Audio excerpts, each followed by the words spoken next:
Welcome back all of you to our channel physics tech by आइडियन। इस channel पे हम आपको मैथ और फिजिक्स की क्लासेस प्रोवाइड करा रहे हैं थ्रू सम वीडियो लेक्चर्स। तो हम मैथ सेशन में अगर हम बात करें तो हम अभी जो हम कवर कर रहे हैं वो टॉपिक है मैट्रिसेस एंड डिटरमिनेंट।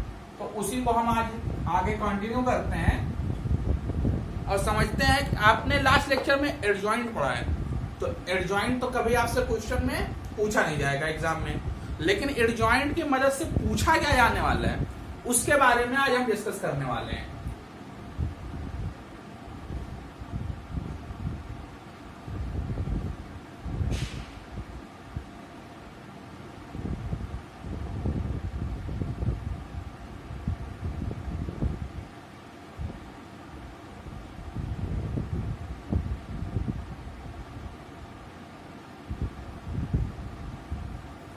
हमारा ये टॉपिक है, ये हमारा चैप्टर का नाम है मैट्रिसेस एंड डिटरमिनेंट, लेकिन जो आज हमारा टॉपिक है वो है इनवर्स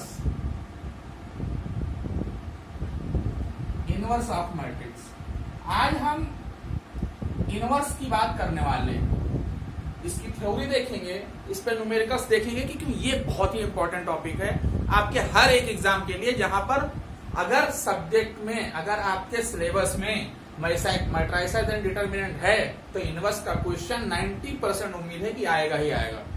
चाहे आपका बोर्ड का एग्जाम हो या जेईई लेवल का एग्जाम हो या कोई और कॉम्पिटिटिव एग्जाम हो, कैसा भी एग्जाम हो, अगर आपके सिलेबस में मैट्रिसेस एंड डिटरमिनेंट है तो आपसे इनवर्स जरूर पूछा जाएगा। और इनवर्स निकलता कैसे है? With the help of adjoint. तो इसीलिए हमने पहले एडजॉइंट पढ़ा है और बाद में हम पढ़ रहे हैं इनवर्स। तो अभी हम अगर हम इनवर्स की बात करें कि इनवर्स होता क्या है, अगर हम इनवर्स की बात करें कि ये होता क्या है, तो इनवर्स निकालना थोड़ा लेंथी प्रोसेस है, लेकिन कोई बात नहीं। अगर हमें स्टेप्स पता है तो हम स्टेप बाय स्टेप करते चले जाएंगे। तो अब सबसे पहले थ्योरी की बात करते हैं, इनवर्स होता क्या है। मान लो आपके पास एक मैट्रिक्स है ए,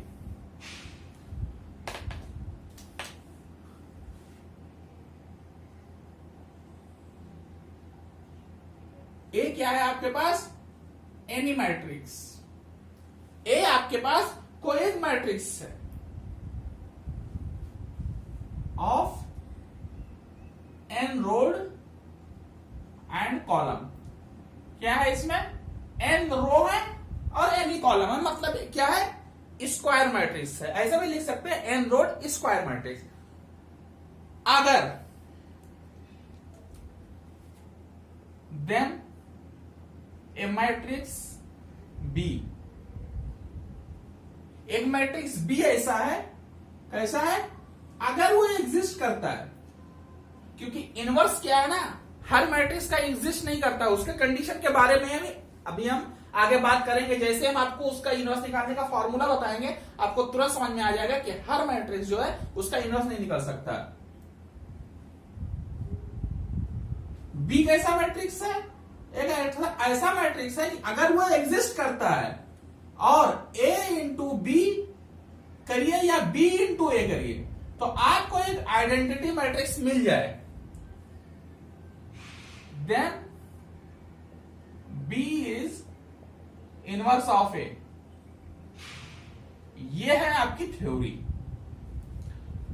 आपके पास कोई एक मैट्रिक्स था ए और कोई एक ऐसा मैट्रिक्स बी जो इस तरीके से है कि ए इंटू बी करिए या बी इंटू ए करिए आपको आइडेंटिटी मैट्रिक्स मिलने वाली है।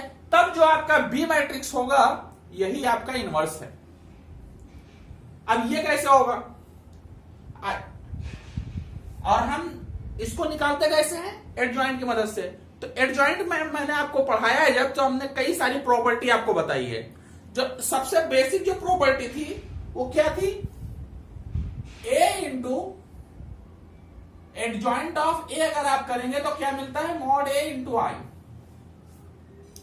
इतना आपको पता है, ये मैंने आपको एडजॉइंट की प्रॉपर्टी में बताया था। अब हम क्या करते हैं, इसमें ए इनवर्स से मल्टीप्लाई करते हैं। इसमें क्या करेंगे? ए इनवर्स से मल्टीप्लाई करते हैं। हमें निकालना ए इनवर्स, तो जो हमें निकालना होता है प्रूफ हम उसी हिसाब से करते हैं ना। तो ये क्या हो जाएगा? A into into adjoint of A is equal to mod A into I into A inverse. अब ए और ए इनवर्स मिलके तो आइडेंटिटी मैट्रिक्स बन जाएंगे। मैंने अभी क्या कहा कि अगर किसी मैट्रिक्स को उसी के इनवर्स से मल्टीप्लाई करो तो आइडेंटिटी मैट्रिक्स बन जाएगा। इनवर्स इसी हिसाब से डिफाइन ही है। और वैसे भी अगर आप 2 को 2 के पावर 1 से मल्टीप्लाई करोगे तो ऑब्वियसली ये क्या हो गया 2 इंटू 1/2, मतलब ये 1 ही आने वाला है। तो 1 इसमें हम लिख नहीं सकते क्योंकि हम मैट्रिक्स के बारे में बात कर रहे हैं। तो हो जाएगा ये हमारा आई। तो ये बन गया हमारा identity matrix into adjoint of A is equal to mod A. अब एक और प्रॉपर्टी हमने पढ़ी है कि अगर आइडेंटिटी मैट्रिक्स को किसी मैट्रिक्स से मल्टीप्लाई करते हैं तो वही मैट्रिक्स हमारा आता है रिजल्ट में। तो ये हो गया आपका ए इनवर्स। अब एडजॉइंट ऑफ ए ये क्या है, ये भी एक मैट्रिक्स है। तो इसको जब आई से मल्टीप्लाई करेंगे तो ये फिर से एडजॉइंट ऑफ ए बन जाएगा और मॉड ए को हम ले आते हैं इसके नीचे। तो ये हो गया हमारा ए इनवर्स। तो ए इनवर्स निकालने का यही है टेक्निक। अब देखिए एडजॉइंट ऑफ ए कैसे निकालना है, लास्ट लेक्चर में हमने सीख लिया है। क्या करेंगे, जितने एलिमेंट होंगे हर एक का कोफैक्टर निकालेंगे, उससे जो मैट्रिक्स बनेगा उस कोफैक्टर से का जो मैट्रिक्स बनेगा उसका ट्रांसपोज लेंगे तो हमारा आ जाएगा एडजॉइंट ऑफ ए। और डिटर्मिनेंट ऑफ ए तो आपको पता ही है, मॉड ए का मतलब क्या है, डिटर्मिनेंट ऑफ ए। जो मैट्रिक्स दी हुई है उसका आप डिटर्मिनेंट निकाल लेंगे तो और इसको डिवाइड कर देंगे तो वो जो आएगा वही आपका ए इनवर्स होगा। अब मान लीजिए कि मॉड ए आपका 0 आ गया तो क्या होगा, समथिंग अपॉन 0 नॉट डिफाइंड। इसीलिए इसका जो डिफिनीशन है उसमें क्या कहा गया है, matrix B if exist, inverse अगर एग्जिस्ट करता है तो मॉड ए अगर 0 हो गया तो इनवर्स एग्जिस्ट ही नहीं करेगा। तो ये इसकी बेसिक सी कंडीशन है, ये आप याद रखेंगे। और अभी हम क्या करेंगे, अभी हम इनवर्स की प्रॉपर्टी देखते हैं, उसके बाद हम सीधे न्यूमेरिकल्स पे आ जाएंगे। तो आइए देखते हैं इनवर्स की प्रॉपर्टी क्या होती है। ये तो हमने बेसिक थ्योरी देख लिया, अब हम देखते हैं property of inverse of matrix. तो सबसे पहली प्रॉपर्टी क्या है, every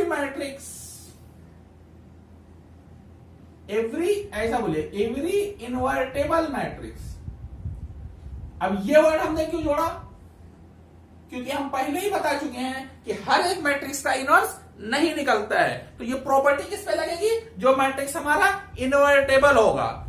every invertible matrix has unique inverse. मतलब ऐसा नहीं हो सकता कि अगर आप किसी मैट्रिक्स का इनवर्स 2-3 तरीके से निकाले तो अलग वैल्यू आए, नहीं, इनवर्स की वैल्यू आपकी सेम आएगी क्योंकि हर मैट्रिक्स का एक यूनिक इनवर्स मैट्रिक्स होता है। तो ये तो हो गई आपकी पहली प्रॉपर्टी। दूसरा क्या कह रहे हैं कि ए और बी आपके दो मैट्रिक्स है, क्या है, इनवर्टेबल मैट्रिक्स। अब इनवर्स की जब भी हम बात करेंगे तो इनवर्टेबल मैट्रिक्स की ही बात करेंगे।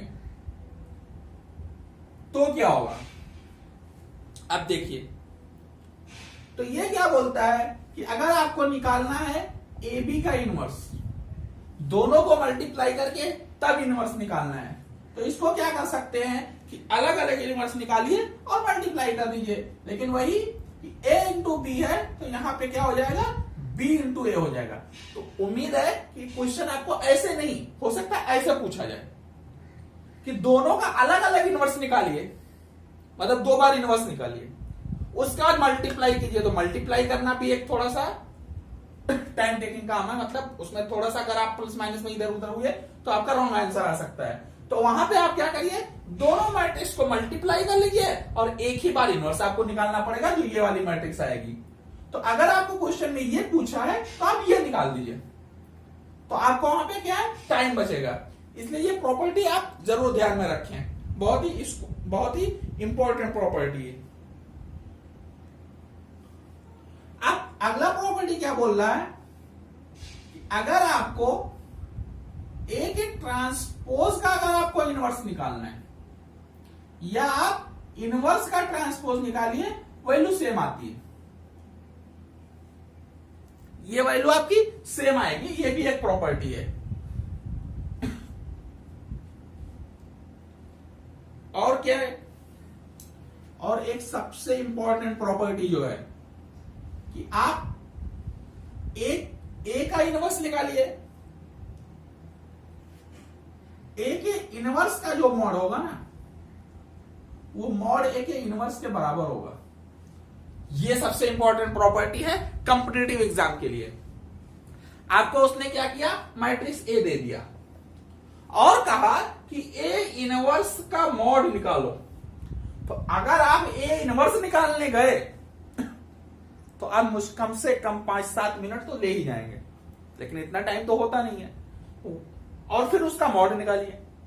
तो आप क्या करिए, इसका मॉड निकालिए और उसका इनवर्स कर दीजिए, तो आपका आंसर क्या सेम आने वाला है। मान लो अगर आपका मॉड ए आता है 2, तो ए इनवर्स का मॉड क्या आएगा, 2 का इनवर्स मतलब 1/2। तो ये आप तुरंत कर सकते हैं, लेकिन अगर आप इनवर्स निकालने बैठ गए तो काफी टाइम आप वेस्ट कर देंगे। तो इसलिए ये प्रॉपर्टी आप जरूर ध्यान में रखें। और उम्मीद है आपको ये थ्योरी का पार्ट इतना ही था।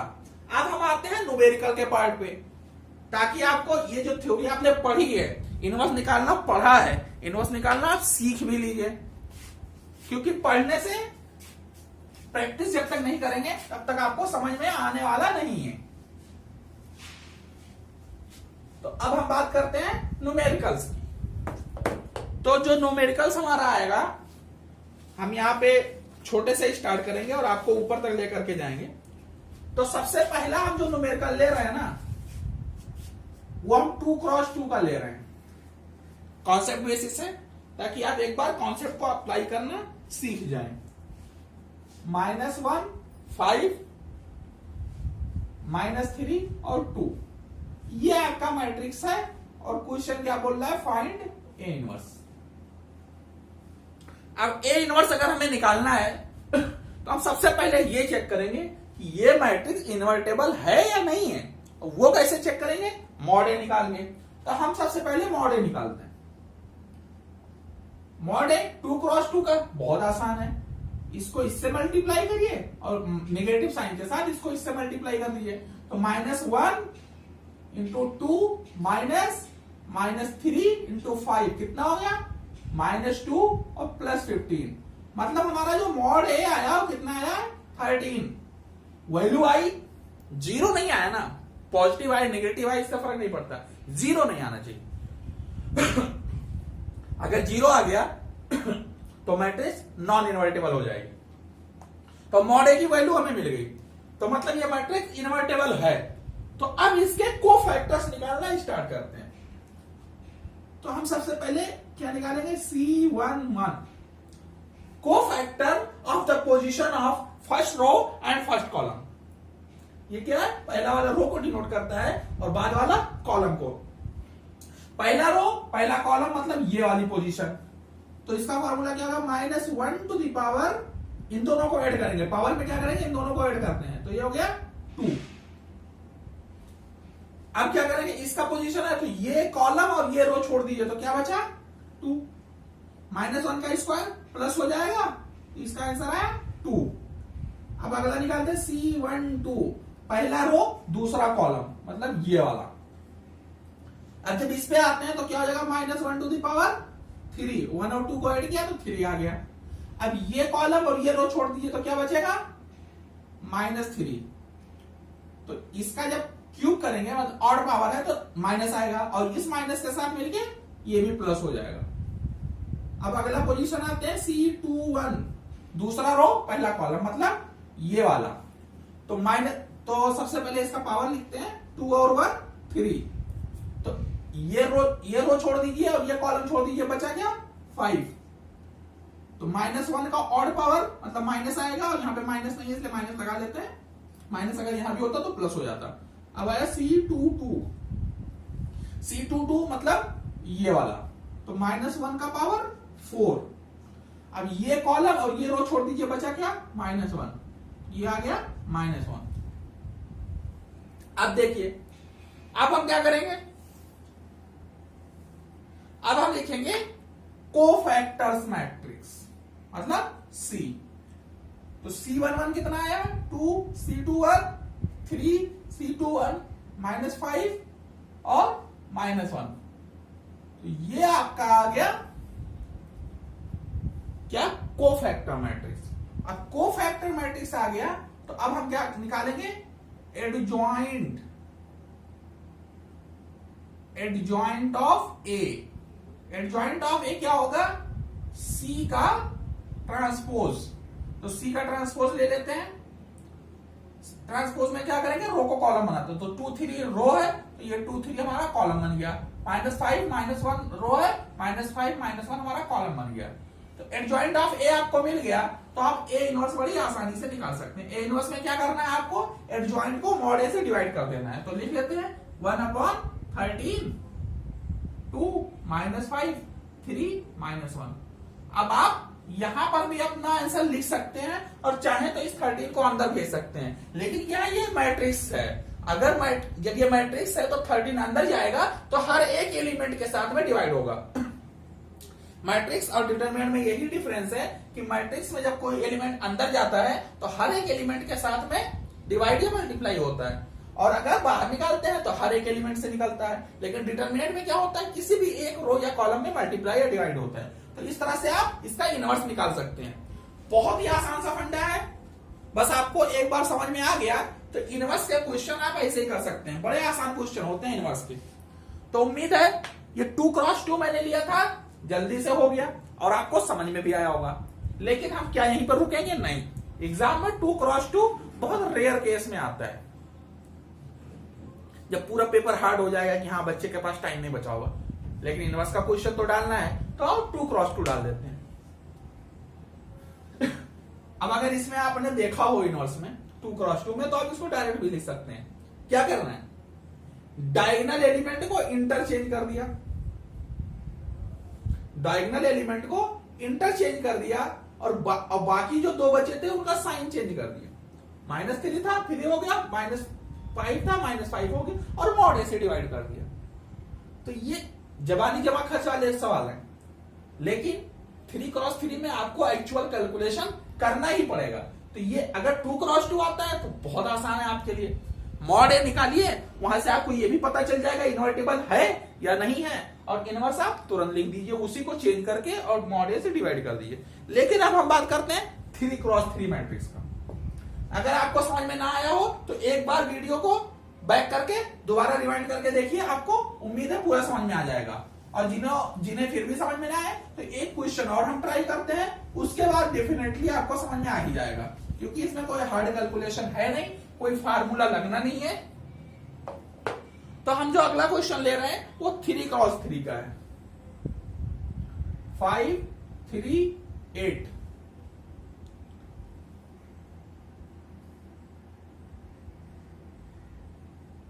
2 0 1 और 1 2 3। ये आपका मैट्रिक्स जो गिवन है। तो हम क्या करते हैं? सबसे पहले मॉड ए निकालते हैं, पता तो करें मैट्रिक्स इनवर्टिबल है या नहीं है। तो पता करने के लिए क्या करेंगे? मॉड ए निकालेंगे। तो 5 किसी भी रो या कॉलम के अबाउट आप एक्सपेंड कर सकते हैं। तो हम क्या करने वाले हैं? पहले कॉलम के अबाउट एक्सपेंड कर रहे हैं। तो 5 बाहर लिखा तो ये कॉलम और ये रो छूट गया, तो 0 × 3 0। तो 0 × 3 कितना हो गया? 0, और -2 × 1 2, फिर -2। अब इसका पोजीशन क्या है? 2 1, तो पावर ऑड हो गया, तो यहां पे नेगेटिव आ गया, क्योंकि डिटरमिनेंट क्या होता है? A11 × C11 plus A12 C12। अब यहां पे हमने 2 1 लिया तो ये भी 2 1 हो जाएगा। लेकिन क्या है? C, तो C में क्या है? पॉजिटिव या नेगेटिव साइन आता है, तो इसलिए हमने नेगेटिव साइन लगा के माइनर निकाल देते हैं, क्योंकि हम माइनर निकालेंगे फिर यहां पे रखेंगे तो इतना टाइम हम अपना वेस्ट करना नहीं चाहते। अब 2 को लिया तो 3 × 3 -2 × 8 16, फिर +1 1 लिया, तो अब ये कॉलम और ये रो छूट गया, तो 3 इंटू 1 3 माइनस 0 इंटू 8 0, तो ये क्या हो गया -10, 9 में से 16 गया 7, 7 इंटू 2 14 प्लस 3, तो ये क्या हो गया 14 माइनस 10 4, 4 प्लस 3 7, मॉड ए हमारा कितना आ गया 7। अब मॉड ए की वैल्यू हमें मिल गई है, जीरो नहीं है, नॉन जीरो है, तो मतलब क्या है मैट्रिक्स हमारा इन्वर्टेबल है। अब मैट्रिक्स इन्वर्टेबल है तो आइए उसका इन्वर्स हम निकालते हैं। अब हम हर एक एलिमेंट का कोफैक्टर निकालेंगे, -1 टू द पावर 2, अब ये कॉलम और ये जो छोड़ दिया बचेगा क्या 0 इंटू 3 0 माइनस 2 इंटू 1 2, क्या गया यहां से तो -2 आएगा और यहाँ पे ये प्लस हो गया, इसलिए आंसर -2। अब निकालते हैं C12, मतलब अब ये एलिमेंट हो गया, अब इसका निकालते हैं, तो -1 टू द पावर 3 क्या मिलेगा 2 इंटू 3 6 माइनस 1 इंटू 1 1, 6 माइनस 1 क्या आया 5, -1 का क्यूब आएगा तो माइनस आ जाएगा। अब आते हैं C13, मतलब इस वाले एलिमेंट पे, पहला रो तीसरा कॉलम, तो ये क्या हो गया -1 टू द पावर 1 और 3 कितना हो गया 4, अब क्या आएगा 2 इंटू 2 4 माइनस 0, तो 4 माइनस 0 तो 4 आ गया, और -1 to the power even power है, तो इवन पावर में पॉजिटिव ही आता है। अब आ जाते हैं दूसरे रो में, दूसरा रो पहला कॉलम, दूसरा रो पहला कॉलम की जब हम बात करते हैं तो हमें कौन सा एलिमेंट मिलता है ये वाला, तो इसकी जब हम बात करेंगे तो आपको ये वाला कॉलम छोड़ना और ये वाला रो छोड़ना है, तो इसका मल्टीप्लीकेशन इसके साथ होगा, मतलब -1 टू द पावर 3 सबसे पहले, उसके बाद 3 इंटू 3 9 माइनस 2 इंटू 8 16, तो 9 माइनस 16 कितना हुआ -7, लेकिन ये भी एक माइनस आ रहा है तो ये इसको प्लस कर देगा। ऐसे ही C22 दूसरा रो दूसरा कॉलम, मतलब ये वाला, तो जब इसके अलाउट करते हैं तो क्या आ जाएगा -1 टू द पावर 4। अब ये रो और ये कॉलम जब हटेगा तो इसका मल्टीप्लीकेशन इसके साथ होगा, 5 इंटू 3 15 माइनस 1 इंटू 8 8, 15 माइनस 8 7, और -1 का पावर इवन हो गया। अब इसी के बगल में हम आगे का भी कैलकुलेशन कर लेते हैं साथ ही में, C22 हो गया, तो अब आ जाते हैं C23 पे, तो -1 टू द पावर 2 और 3 5, C23 मतलब ये वाला एलिमेंट, तो ये कॉलम और ये रो छूटा, तो 5 इंटू 2 10 माइनस 1 इंटू 3 3, तो ये कितना आया 7, लेकिन यहाँ पे ऑड पावर है तो माइनस आगे आ जाएगा। ऐसे ही C31, अब यहाँ पे पहुंच गया, तो ये रो और ये कॉलम छोड़ दीजिए, तो 3 इंटू 1 3 माइनस 0 इंटू 8 0, लेकिन -1 टू द पावर 4, 3 और 1 4 है, तो 3 माइनस 0 तो 3 आ गया, और ये भी इवन पावर है, तो 3 2, तो -1 टू द पावर 5, 3 2 मतलब ये वाला एलिमेंट। तो अब आपका ये कॉलम छूटेगा और ये रो छूटेगा, तो इसका मल्टीप्लिकेशन इसके साथ आएगा, तो 5 इंटू 1 5 माइनस 2 इंटू 8 16, तो 5 माइनस 16 क्या आया -11, लेकिन ये माइनस आ रहा था तो ये इसको प्लस कर गया, तो 3 इंटू 3, अब देखिए C33 मतलब ये हमारा एलिमेंट, सारे एलिमेंट का हम निकाल चुके हैं, लास्ट है हमारे पास, तो ये कॉलम और ये रो छोड़ दीजिए, 5 इंटू 0 5 माइनस 2 इंटू 3 6, कितना आया -6, और ये क्या है इवन पावर है तो ये माइनस रहेगा। अब हम लिखते हैं एडजॉइंट।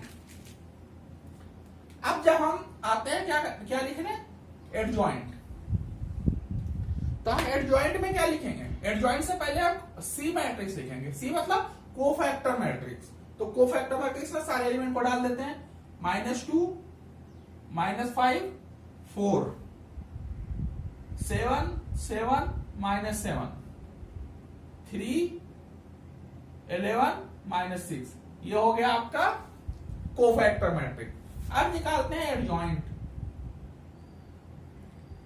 अब जब हम एडजॉइंट ऑफ ए निकालने जाते हैं तो ये क्या होता है सी का ट्रांसपोज, तो इसका ट्रांसपोज लिख लेते हैं, -2 -5 4 7 7 -7 3 11 -6। ट्रांसपोज निकालना मैं आपको पहले ही सिखा चुका हूं, ट्रांसपोज के लिए हमने अलग क्लास ली थी। अब जब आपका एडजॉइंट आ गया तो ए इनवर्स लिखना तो बहुत आसान है, 1/mod A into adjoint A. Mod A आपको पता है पहले निकाल चुके, कितना आया था 7 और एडजॉइंट है आपको मिलेगा -2 7 3 -5 7 11 4 -7 -6। ये रहा आपका इनवर्स। तो स्टेप बाय स्टेप करते जाएंगे तो आपको कोई प्रॉब्लम नहीं आएगी इनवर्स निकालने में। इनवर्स है बहुत आसान टॉपिक, बस थोड़ा कैलकुलेशन है इसमें। अब यहां अगर माइनस प्लस में आप कहीं गलती कर गए तो गलती हो गई, या आप ये पावर लेना भूल गए, गलती हो गई।